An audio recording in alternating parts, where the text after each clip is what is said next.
Hello friends, welcome to competitive exams India Telugu channel. ఈరోజు మనం ఈ వీడియోలో society for applied microwave electronics engineering and research నుంచి మనకు నోటిఫికేషన్ అయితే రిలీజ్ అవ్వడం జరిగింది. ఈ పర్టికులర్ నోటిఫికేషన్కి సంబంధించి కంప్లీట్ డీటెయిల్స్ అనేవి అఫీషియల్ నోటిఫికేషన్ ద్వారా తెలుసుకుందాం రండి. ఈ పర్టికులర్ నోటిఫికేషన్ ద్వారాగా మనకైతే 3 డిఫరెంట్ కైండ్స్ ఆఫ్ జాబ్స్ అనేవి ఆఫర్ చేస్తున్నారు డిఫరెంట్ స్ట్రీమ్స్కి సంబంధించి. Project assistant, project technician, senior research సైంటిస్ట్కి సంబంధించి వేకెన్సీస్ ఫిలప్ చేస్తున్నారు ఫ్రెండ్స్. అండ్ అలానే రీసెర్చ్ సైంటిస్ట్కి సంబంధించి కూడా మనకైతే వేకెన్సీస్ ఫిలప్ చేస్తూ ఉన్నారు. ఇందులో సీనియర్ రీసెర్చ్ సైంటిస్ట్కి సంబంధించి మనకైతే ఎక్స్పీరియన్స్ అడుగుతున్నారు. రిమైనింగ్ జాబ్స్ వేటికి మనకైతే ఎక్స్పీరియన్స్ అనేది లేదు. కొన్ని జాబ్స్కి ఎక్స్పీరియన్స్ ఉన్నప్పటికీ డిజైరబుల్గా మనకైతే ఎక్స్పీరియన్స్ అనేది అడుగుతూ ఉన్నారు. సో ఎలాంటి ఎక్స్పీరియన్స్ లేకపోయినా మనము ఈ వేకెన్సీస్కి అప్లై చేసుకోవడానికి అవకాశం కల్పించారు ఫ్రెండ్స్.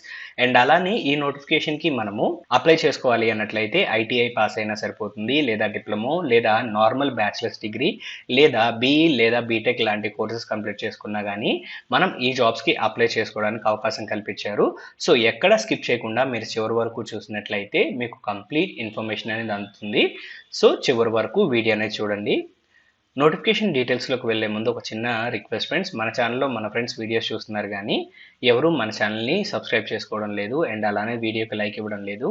మీరు ఇచ్చే ఈ చిన్న లైక్ అండ్ సబ్స్క్రైబ్సే నాకు మరిన్ని ఇంపార్టెంట్ నోటిఫికేషన్స్ని మీకు ప్రెజెంట్ చేయడానికి మోటివేషన్ ఇస్తుంది. సో ప్లీజ్ మన ఛానల్ని సబ్స్క్రైబ్ చేసుకొని ఈ వీడియోకి ఒక లైక్ ఇవ్వడం మర్చిపోవద్దు. ఈ నోటిఫికేషన్కి మనము ఆన్లైన్ మోడ్లో అప్లై చేసుకోవాల్సి ఉంటుంది ఫ్రెండ్స్. సో అప్లై చేసుకోవడానికి కావాల్సిన లింక్ అనేది ఇక్కడ మెన్షన్ చేశారు. మీరు ఈ నోటిఫికేషన్కి అప్లై చేసుకోవాలి అనుకున్నట్లయితే అప్లై చేయడానికి కావాల్సిన లింక్ అనేది నేను డిస్క్రిప్షన్లో ప్రొవైడ్ చేస్తాను. మీరు ఆ లింక్ ద్వారాగా ఈ నోటిఫికేషన్కి అప్లై చేసుకోవచ్చు.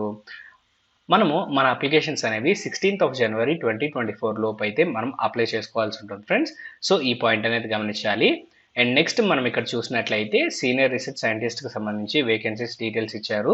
సో ఇక్కడ 5 years ఎక్స్పీరియన్స్ అడుగుతున్నారు కాబట్టి నేనైతే వీటికి సంబంధించి నేను చెప్పడం లేదు.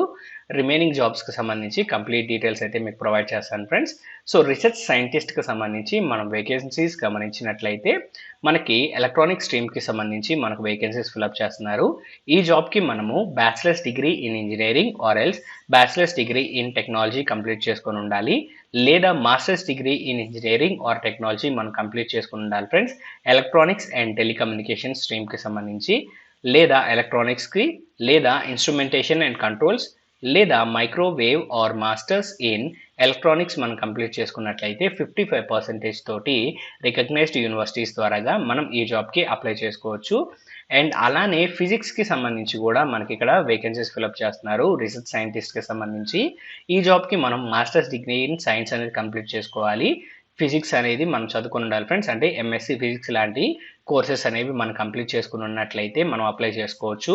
లేదా బీటెక్ ఇంజనీరింగ్ ఫిజిక్స్కి సంబంధించి మనం చదువుకున్నట్లయితే మనం ఈ జాబ్స్కి అప్లై చేసుకోవచ్చు. గ్రాడ్యుయేషన్లో మనకి 55% మార్క్స్ అడుగుతూ ఉన్నారు. అండ్ నెక్స్ట్ మనం మూవ్ ఆన్ అయినట్లయితే సేఫ్టీకి సంబంధించి మనకి వేకెన్సీస్ అనేవి ఫిలప్ చేస్తున్నారు ఫ్రెండ్స్. రీసెర్చ్ సైంటిస్ట్ సేఫ్టీకి సంబంధించిన స్ట్రీమ్లో ఈ జాబ్కి మనం బీఈ లేదా బీటెక్ అనేది కంప్లీట్ చేసుకోవాలి, లేదా మాస్టర్స్ డిగ్రీ అనేది కంప్లీట్ చేసుకున్నట్లయితే ఎలక్ట్రానిక్స్ ఇంజనీరింగ్, లేదా పీజీ డిప్లొమా ఇన్ ఇండస్ట్రియల్ లేదా ఎలక్ట్రికల్ సేఫ్టీకి సంబంధించి చదువుకొని ఉన్నట్లయితే మనం ఈ జాబ్కి అప్లై చేసుకోవచ్చు. 55% మార్క్స్ అడుగుతూ ఉన్నారు ఎడ్యుకేషన్లో. అండ్ అలానే డిజైరబుల్గా 1 or 2 years ఎక్స్పీరియన్స్ అడుగుతున్నారు, కానీ ఎక్స్పీరియన్స్ అనేది మ్యాండేటరీ కాదు. ఇన్ఫర్మేషన్ అండ్ టెక్నాలజీ లేదా కంప్యూటర్ సైన్స్ స్ట్రీమ్కి సంబంధించి కూడా మనకు వేకెన్సీస్ ఫిలప్ చేస్తున్నారు. లేదా బీఈ బీటెక్ అనేది కంప్లీట్ చేసుకోవాలి, లేదా మాస్టర్స్ డిగ్రీ కంప్లీట్ చేసుకోవాలి కంప్యూటర్ సైన్స్ లేదా ఇన్ఫర్మేషన్ టెక్నాలజీకి సంబంధించి 55% తోటి. అండ్ మెకానికల్ ఇంజనీరింగ్కి సంబంధించి కూడా మనకు వేకెన్సీస్ ఫిలప్ చేస్తున్నారు. వీటికి కూడా మనము బీఈ లేదా బీటెక్ లేదా మాస్టర్స్ డిగ్రీ కంప్లీట్ చేసుకోవాలి మెకానికల్ ఇంజనీరింగ్కి సంబంధించి 55% తోటి. అండ్ నెక్స్ట్ మనం మూవ్ ఆన్ అయినట్లయితే ప్రాజెక్ట్ అసిస్టెంట్కి సంబంధించిన వేకెన్సీస్ ఫ్రెండ్స్. ఎలక్ట్రానిక్స్కి సంబంధించి ఈ డిసిప్లిన్లో మనం చూసినట్లయితే మనకి డిప్లొమా ఇన్ ఎలక్ట్రానిక్స్ లేదా మెడికల్ ఎలక్ట్రానిక్స్ నుంచి మనకు అడుగుతూ ఉన్నారు 55% తోటి. అండ్ అలానే ఫిజిక్స్కి సంబంధించి మనం గమనించినట్లయితే బీఎస్సీ ఫిజిక్స్ కంప్లీట్ చేసుకున్నట్లయితే 55% తోటి ఈ జాబ్కి అప్లై చేసుకోవచ్చు. అండ్ నెక్స్ట్ ఇక్కడ మెకానికల్కి సంబంధించి కూడా మనకు వేకెన్సీస్ ఫిలప్ చేస్తూ ఉన్నారు. డిప్లొమా ఇన్ మెకానికల్ ఇంజనీరింగ్ అడుగుతున్నారు ఫ్రెండ్స్ 55% తోటి. అండ్ నెక్స్ట్ ఇక్కడ గమనించినట్లయితే ప్రాజెక్ట్ టెక్నీషియన్కి సంబంధించి వేకెన్సీస్ ఫిలప్ చేస్తున్నారు డిఫరెంట్ డిసిప్లిన్స్కి సంబంధించి. అందులో మనం ఇక్కడ ఎలక్ట్రానిక్స్కి సంబంధించి చూసినట్లయితే ఐటీఐ ఎలక్ట్రానిక్స్ అనేది పాస్ అయి ఉండాలి ఫ్రెండ్స్ 55% తోటి. అండ్ నెక్స్ట్ ఎలక్ట్రికల్కి సంబంధించి మనం చూసినట్లయితే ఐటీఐ ఎలక్ట్రికల్ మనం కంప్లీట్ చేసుకొని ఉండాలి ఫ్రెండ్స్ 55% తోటి. అండ్ ఫిట్టర్కి సంబంధించి చూసినట్లయితే ఐటీఐ ఫిట్టర్కి సంబంధించిన ట్రేడ్లో మనము కంప్లీట్ చేసుకున్నట్లయితే ఈ జాబ్కి అప్లై చేసుకోవచ్చు. సో ఎడ్యుకేషన్ క్వాలిఫికేషన్లో 55% అనేది కామన్గా అడుగుతున్నారు అన్నిటికీ. అండ్ అలానే మెషినిస్ట్కి సంబంధించి చూసినట్లయితే ఐటీఐ మెషినిస్ట్ కంప్లీట్ చేసుకొని ఉండాలి 55% తోటి. అండ్ వెల్డర్కి సంబంధించి ఐటీఐ వెల్డర్కి సంబంధించిన కోర్స్ కంప్లీట్ చేసుకొని ఉండాలి. ఎలక్ట్రోప్లేటర్కి సంబంధించి ఐటీఐ ఎలక్ట్రోప్లేటర్ లేదా కెమికల్కి సంబంధించి మనం కంప్లీట్ చేసుకున్నట్లయితే 55% తోటి ఈ జాబ్కి అప్లై చేసుకోవచ్చు. అండ్ నెక్స్ట్ మనం గమనించినట్లయితే శాలరీకి సంబంధించిన డీటెయిల్స్ ఫ్రెండ్స్. రీసెర్చ్ సైంటిస్ట్కి 30,000 పర్ మంత్ అయితే ఇవ్వడం జరుగుతుంది. సో ప్రాజెక్ట్ అసిస్టెంట్ ఏకి సంబంధించి చూసినట్లయితే 17,000 పర్ మంత్ అయితే ఇవ్వడం జరుగుతుంది ఫ్రెండ్స్.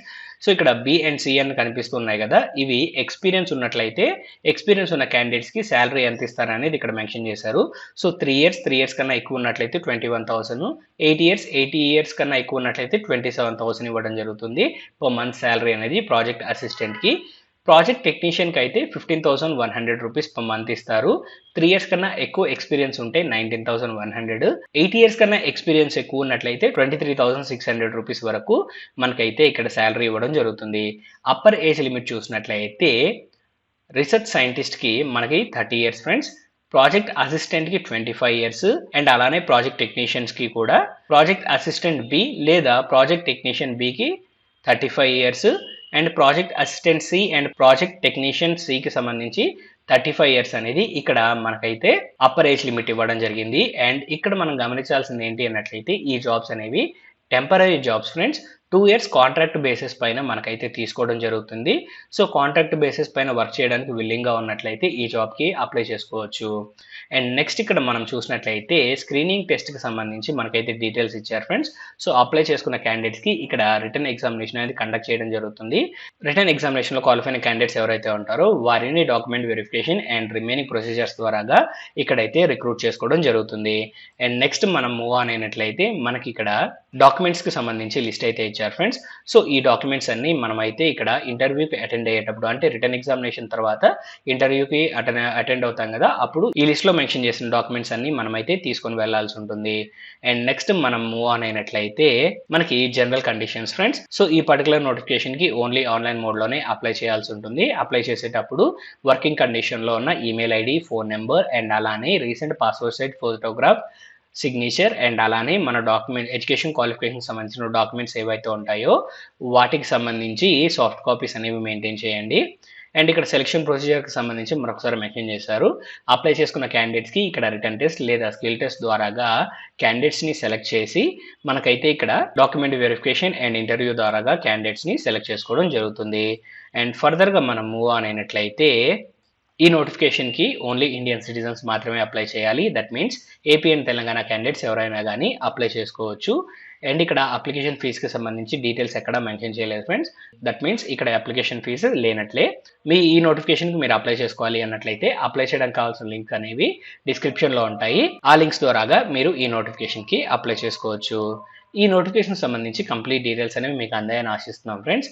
ఈ వీడియో కనుక మీకు నచ్చినట్లయితే please like, share and subscribe to our channel. Thank you.